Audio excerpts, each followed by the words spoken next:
Olá, pessoal, com mais um vídeo para o canal, atendendo o pedido de uma inscrita, que ela pediu questões da parte de legislação do SUS, que eu peguei essa Lei Federal 8.080, especificamente, geralmente cai para técnico em enfermagem, questões da própria CETAP aqui. A nossa primeira questão, ela diz assim, sobre essa lei.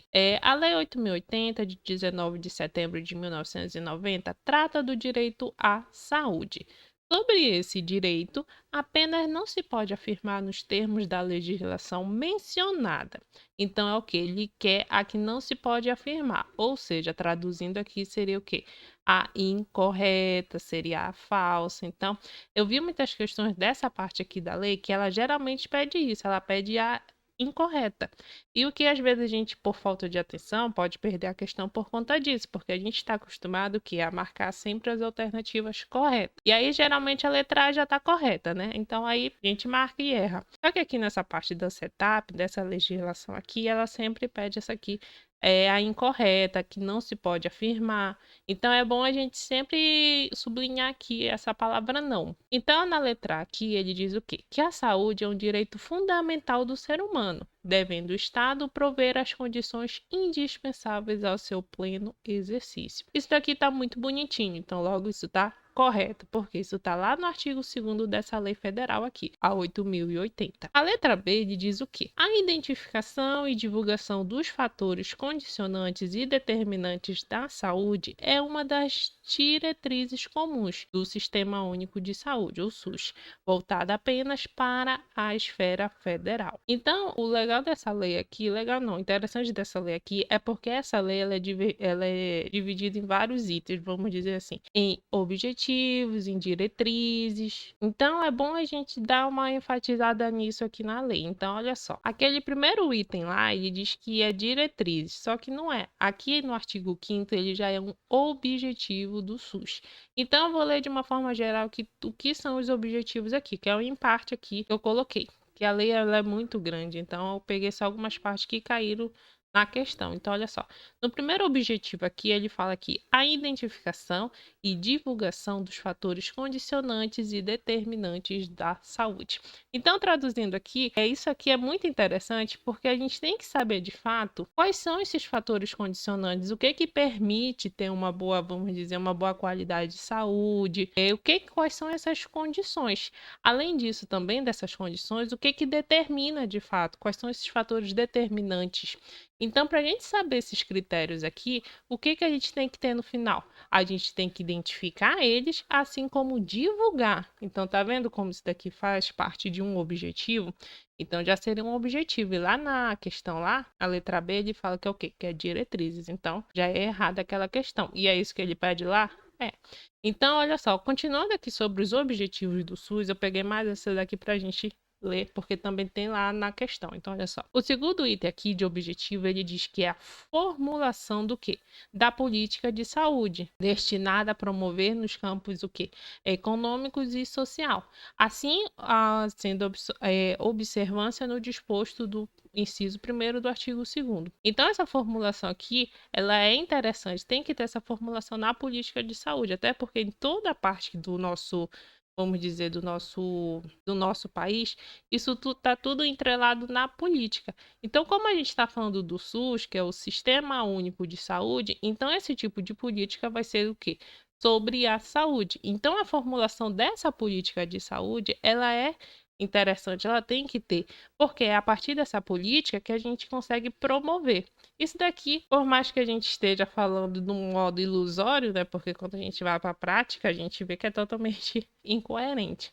Mas enfim, é o que cai na prova. Então é por isso que a gente tem que estudar para saber e passar na prova também, né? Só que isso tudo aqui, essa formulação da política de saúde, ele tem que estar considerando o que está nesse inciso 1º do artigo 2º.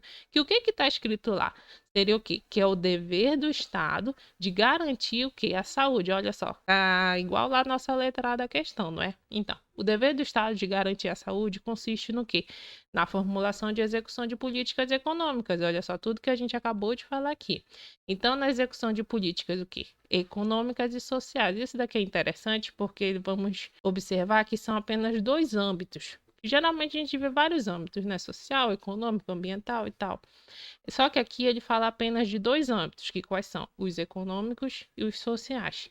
Aonde isso tudo aqui ele visa o quê? Minimizar ou reduzir o quê? Os riscos de doenças, é claro, ou de outros agravos, e no estabelecimento de condições que assegure o quê?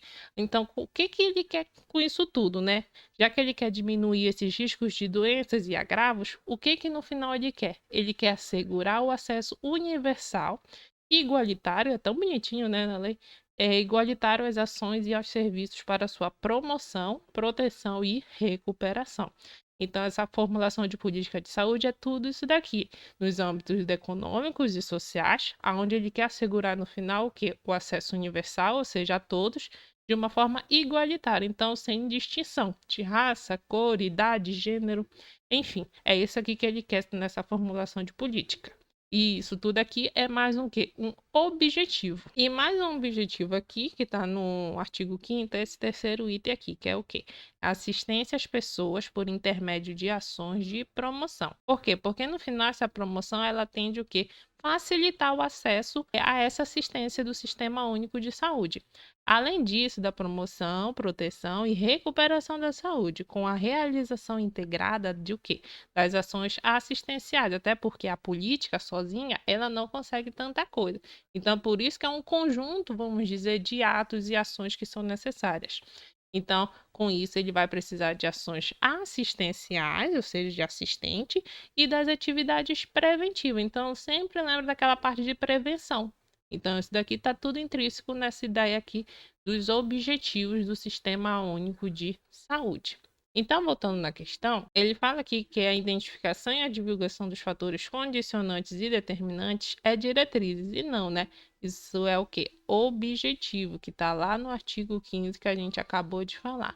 Então, a alternativa incorreta dessa questão já seria a letra B. Então, as demais, por exemplo, a letra C e a letra D, estão corretas. Então, com isso, eu só vou mostrar apenas o artigo que está escrito. Então, bora lá. Na letra C, ele diz o quê? Que assistência às pessoas por intermédio de ações de promoção, proteção e recuperação de saúde. Ah, sim, olha só. Lembra lá? Com a realização integrada das ações assistenciais e das atividades preventivas, é um dos objetivos do Sistema Único de Saúde, que a gente acabou de ler isso aqui, não lembra? A gente percebeu lá que não apenas só a política consegue resolver tudo, porque ela precisa de intermédios, vamos dizer assim, que é através do quê? Dessas ações assistenciais, além das atividades preventivas. Então, isso aqui está lá no artigo 5º, e mais uma vez ela é o quê? Um objetivo. Então, viu que nessa primeira questão a gente já viu dois objetivos?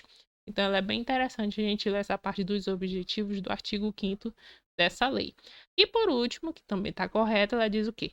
Que é dever do Estado de garantir a saúde consiste na formulação e execução de políticas econômicas.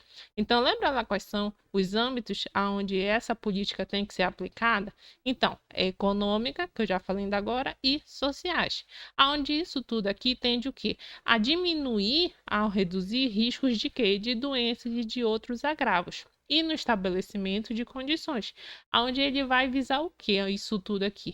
Assegurar um acesso universal e igualitário, olha só, a gente acabou de ver lá, às ações e aos serviços para sua promoção, proteção e recuperação. A gente acabou de ver isso aqui também, que tá só que lá está no artigo 2º, no inciso 1º, que isso está dentro do artigo 5º aqui da parte dos objetivos.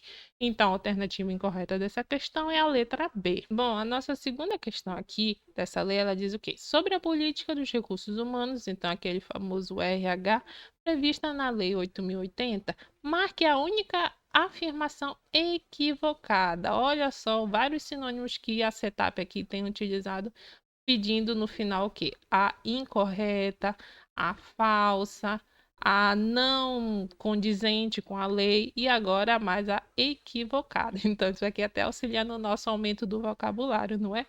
Então, olha só, na letra A ele diz o quê?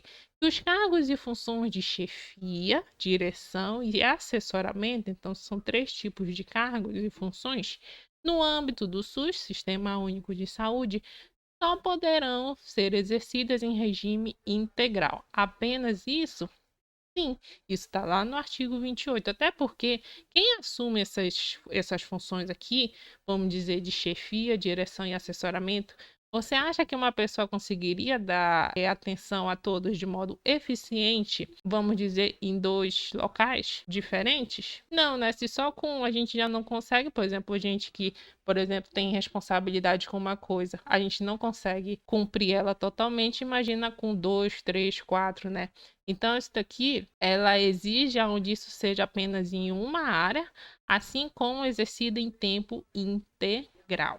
Então, na letra B, ele fala o quê?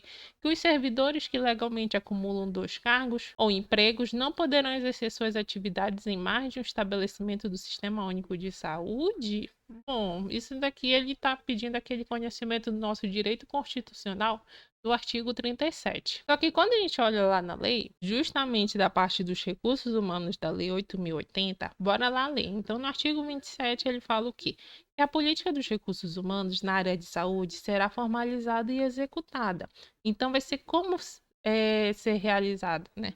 Articuladamente, ou seja, vamos dizer, bem planejado pelas diferentes esferas do governo. Então, vai haver várias esferas do governo, seja municipal, estadual, do Distrito Federal. Então, com isso tudo, em cumprimento dos seguintes objetivos. Então, dentro da parte de recursos humanos, tem mais o que? Objetivos. Então, o que é que isso tudo vai querer? Primeiramente, seria a organização de um sistema da formação do RH, de recursos humanos, em todos os níveis de ensino, inclusive os de pós-graduação, além da elaboração dos programas de permanente aperfeiçoamento de pessoal. Mais um outro objetivo também. Não estranhe porque isso aqui está no item 1 e item 4, porque os dois últimos aqui, que é o 2 e o 3, eles foram revogados, então não estranhe. Então, olha só. Esse último item aqui, ele fala também que é um objetivo, é a valorização da dedicação exclusiva aos serviços do Sistema Único de Saúde. E aí, no artigo 28, ele fala justamente isso daqui. Ah, sim, isso daqui está lá na nossa letra que a gente acabou de ver que está certo. Então, os cargos e funções de quê? De chefia, direção e assessoramento no âmbito do SUS só poderão ser exercidas em regime de tempo integral. Isso daqui ele está muito bem explicado também, vamos dizer, em regimes jurídicos que a gente sempre vê, não é? Onde essas partes de chefias e direção e assessoramento, eu sempre digo assim que é um trabalho entre aspas, escravo. Por quê? Porque ele te exige que seja o regime de tempo integral. E aí, a outra coisa que ele fala também aqui no artigo 28, que os servidores que acumulam dois cargos ou dois empregos poderão sim exercer suas atividades em mais de um estabelecimento do SUS. Então, lembra lá que esse tipo de informação aqui te exige conhecimento da Constituição Federal no artigo 37, onde ele fala sobre esse acúmulo de empregos e cargos, onde isso aqui ele está liberado para quem? Para professor e professor, assim também como professor e também outro cargo técnico e científico, e também para os profissionais da área de saúde, onde eu digo que é de saúde com saúde. Então, isso daqui, ele pode sim trabalhar e acumular dois cargos, desde que sejam compatíveis, né? E assim sendo realizado em mais de um estabelecimento do SUS. Só que assim, aqui na parte 2 aqui que ele fala, o disposto do artigo anterior aplica-se também aos servidores em regime de tempo integral. Então, com exceção, lembra lá da exceção que eu digo que tem uns cargos lá onde ele só pode trabalhar em uma única função, mas que em regime de tempo integral. E quais são que a gente acabou de falar lá no artigo 28? Dos ocupantes dos cargos ou função de chefia, direção ou assessoramento. Então, isso daqui é bem interessante da gente saber. E, por fim, aqui no artigo 30, ele fala que as especializações na forma de treinamento em serviço sob supervisão serão regulamentadas por Comissão Nacional, instituída de acordo com o artigo 12 desta lei, garantida a participação das entidades profissionais correspondentes. Então, voltando lá na questão, na letra B aqui, ele fala que eles não podem acumular dois cargos em emprego, né? Então, isso daqui tá errado, porque ele pode sim ocupar. Só quem não pode ocupar são esse pessoal da chefia, direção e assessoramento. Então, com isso, a gente verifica que a errada é a letra B. Então, as demais estão corretas, mas bora lá ver. Os serviços públicos que integram o Sistema Único de Saúde, aqui na letra C, constituem campo de prática para o ensino e pesquisa, mediante normas específicas elaboradas conjuntamente com o sistema educacional. É isso mesmo, tá tão bonitinho, né? E tá isso lá na parte do parágrafo único aqui, nessa parte do título lá dos recursos humanos. E por fim, na letra D, ele fala que a política de recursos humanos na área de saúde será formalizada e executada. Viu lá que a gente acabou de ver? Que vai ser de uma forma bem planejada e articulada. Por quem? Por diferentes esferas do governo. Para que isso tudo? Em cumprimento dos seguintes objetivos. Olha só, viu lá que a gente acabou de ver? Dentre eles, olha só, lembra lá que são 2 objetivos que a gente viu? Então, dentre eles é o quê? É o de valorização da dedicação exclusiva, afinal, vai exigir essa exclusividade aos serviços do SUS, do Sistema Único de Saúde. Então, isso daqui está o quê? Lá no artigo 27 que a gente acabou de ler. Então, para já finalizando esse vídeo, mais uma questão aqui dessa lei. Então, olha só, ela diz o quê? Na questão do enunciado. Estão incluídas ainda no campo de atuação do Sistema Único de Saúde a execução de ações de vigilância epidemiológica, conforme, conforme preceitua o artigo 6º do artigo da Lei 8.080. Sobre o assunto, analise as afirmações seguintes e marque a alternativa correta. Olha só como é que é sacana essa setup, né? A gente viu 2 questões aqui, ele pedindo incorreta e agora ele vem pedir a correta.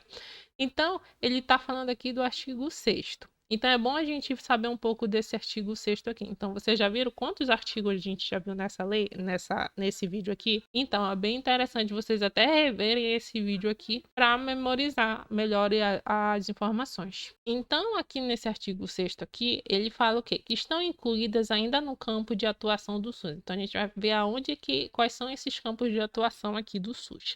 Então, olha só, primeiramente aqui, isso daqui é só uma parte das informações que está lá no artigo 6º, que é por isso que é bom você ver lá, pegar o artigo lá inteirinho para ler. Aqui eu só fiz um resuminho dessa parte aqui que está na questão. Então, olha só. A execução de ações, ela vai ser realizada em 4 áreas. Então, quais são essas áreas? Seria o quê? A da vigilância sanitária, a da vigilância epidemiológica, que ele citou lá na questão, a saúde do trabalhador e a de assistência terapêutica integral, inclusive farmacêutica. Só que nessa lei aqui, ele fala apenas explicando, né, de uma forma geral, esses 3 conceitos aqui. É o de vigilância sanitária, epidemiológica e saúde do trabalhador, que a gente vai ver isso aqui cada um, porque isso cai lá no primeiro item dessa questão que a gente está fazendo. Então, primeiramente, aqui seria da vigilância sanitária. Então, geralmente, quando a gente fala essa palavra aqui, vem sempre isso aqui, essas imagens na nossa cabeça, né? De alguém entrando, analisando aqui os produtos, por exemplo, aqui, olha só, remédios, por exemplo, isso aqui é realizado em farmácia. Isso daqui, por exemplo, num supermercado, vendo assim a qualidade dos produtos, vendo o ambiente, como é que tá. Então, isso daqui a gente consegue observar que a vigilância sanitária, ela está mais relacionada, vamos dizer, a fatores físicos. Então, como é que está o ambiente, se está refrigerado, se os remédios estão bem estocados. Então, na própria lei, ele vem falando sobre o conceito de vigilância sanitária, que a gente vai ver aqui, olha só. É um conjunto de ações capaz de quê? De eliminar, diminuir ou prevenir, afinal é isso, né?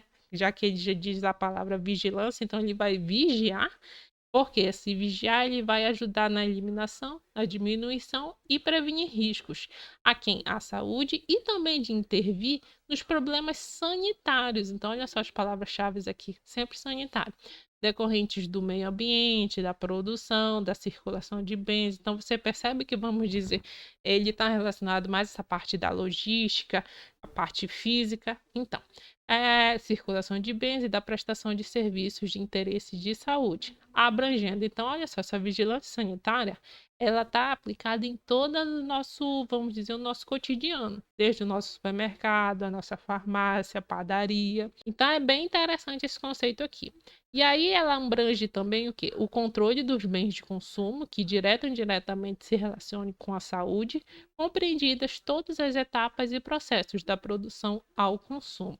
Ele abrange também o controle de prestação de serviços, que se relacionam direta ou indiretamente com a saúde. Então, às vezes, a gente acha que a vigilância sanitária ela é chata nesse ponto. Só que, olha só o bem que ela faz para a gente, né? Porque ela vai eliminar, diminuir, prevenir e intervir, por exemplo, né? Várias coisas que a gente tem contato diretamente. Então, por quê? Porque ele está de olho nos bens de consumo que a gente consome direto ou indiretamente. Então, isso aí vem até aqueles casos, por exemplo, de fiscalização em restaurantes, de lanchonetes, principalmente dessas lanchonetes, desses grandes comércios que a gente, né? A gente mesmo percebe lá que tem algumas irregularidades. Então, a vigilância sanitária ela é até um bem para a gente. Então, isso daqui estaria mais relacionada à parte física, à parte do meio ambiente, da produção, circulação dos bens. E aí, um outro conceito aqui, ele vem falando da vigilância epidemiológica. Epidemiológica já vem naquela ideia de quê? De vírus, bactérias, protozoários, essas coisas tudinho. Então, vamos dizer, está mais ligado aos organismos vivos. Então, olha só, é um conjunto de ações que proporcionam o conhecimento, a detecção ou prevenção de qualquer mudança dos fatores determinantes e condicionantes. Lembra lá que isso daqui faz parte dos objetivos, onde a gente tem que saber, através da identificação e publicação desses fatores determinantes e condicionantes, da saúde individual ou coletiva, com a finalidade de recomendar e adotar as medidas de prevenção e controle de doenças ou agravos. Então, qualquer mudança que tiver realizado, ocorrendo, né, nesses fatores determinantes e condicionantes, ele faz parte dessa vigilância epidemiológica. E, por fim, ele fala da saúde do trabalhador. Então, saúde de quem? Do trabalhador. Então, bora lá. É um conjunto de atividades que se destina, através de ações de vigilância epidemiológica e sanitária. Então, olha só, na saúde do trabalhador, ele já tem a união das duas vigilâncias que a gente acabou de ler. E aí, por fim, ele ainda tem que a promoção, a proteção de saúde dos trabalhadores. Já é lógico, né? Assim como visa a recuperação e a reabilitação de saúde de trabalhadores submetidos aos riscos. Porque, por exemplo, a gente viu sempre aquela palavra da prevenção. E às vezes a prevenção ela não é escutada, vamos dizer assim, né? E aí, às vezes, ocorrem esses acidentes e aí a pessoa tem que se reabilitar. Então, submetida aos riscos e agravos advindos das condições de trabalho, abrangendo assim assistência ao trabalhador vítima de acidente de trabalho ou portador de doença profissional e do trabalho, assim como a participação no âmbito da competência do SUS, aonde nos estudos, pesquisas, avaliação e controle de riscos. Até porque, como a gente vê, né? Por exemplo, voluntários nessa parte das pesquisas. Aí, por exemplo, a gente tem até da vacina do Covid, né? Onde teve voluntário que se habilitou para isso. E também agravos potenciais de saúde existentes no processo de trabalho. Então, nesse primeiro item aqui, ele fala da vigilância epidemiológica. Então, lembra lá que a gente viu? Então, é um conjunto de ações que proporcionam o conhecimento, a detecção ou prevenção de qualquer mudança, olha só, nos fatores determinantes e condicionantes de saúde individual ou coletiva, com a finalidade do quê? De recomendar e adotar as medidas de prevenção e controle das doenças ou agravos. E é isso mesmo, né, que está lá no artigo 6º que a gente acabou de ver.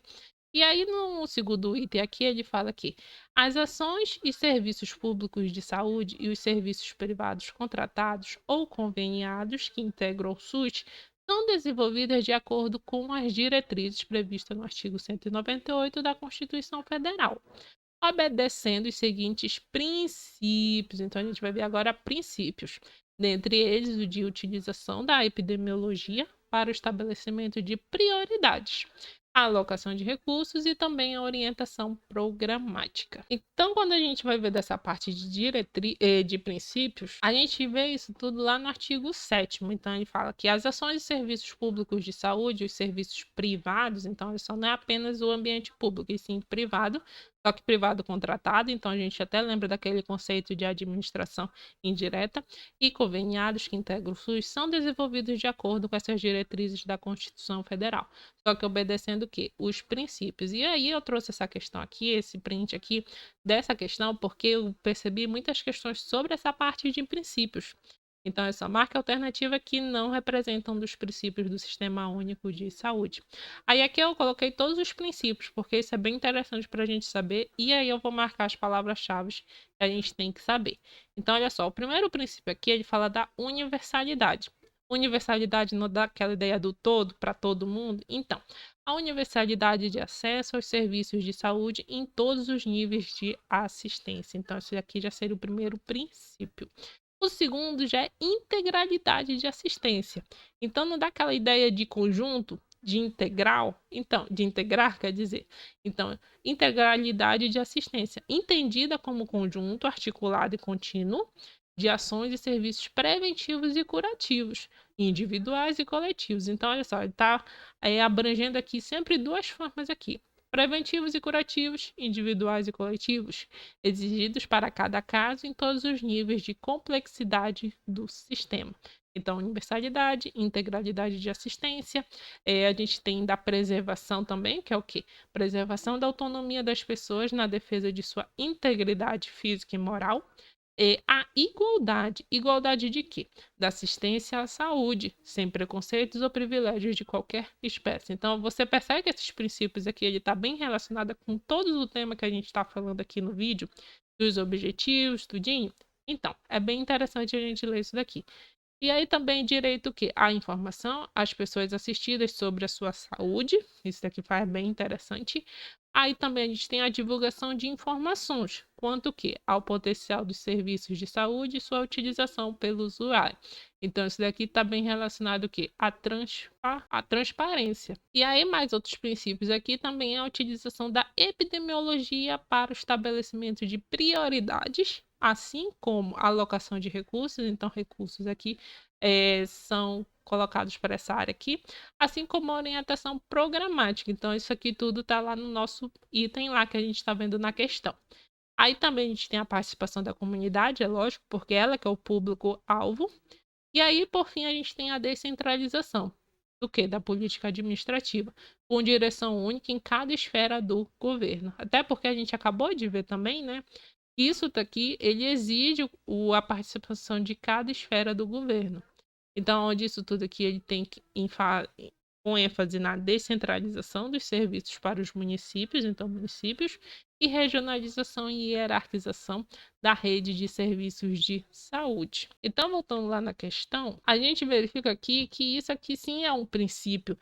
Quais são aqui esses princípios, mais uma vez? É a utilização da epidemiologia para o estabelecimento de prioridades, assim como a alocação de recursos, e assim também como orientação programática. Isso aqui está tudo no artigo 7º. E aí, por fim, no terceiro item, ele fala que a União, os estados, o Distrito Federal e os municípios exercerão em seu âmbito administrativo as seguintes atribuições, dentre elas, para o atendimento de necessidades coletivas, urgentes e transitórias, decorrentes de situações de perigo iminente, de calamidade pública ou de irrupção de epidemias. A autoridade competente na esfera administrativa correspondente poderá requisitar, sim, os bens e serviços, tanto de pessoas naturais como de pessoas jurídicas. Então, olha só as fontes aqui que pode obter esses bens e serviços, sendo assegurada justamente a indenização. Então, isso daqui também está correto, porque isso aqui está no artigo 15.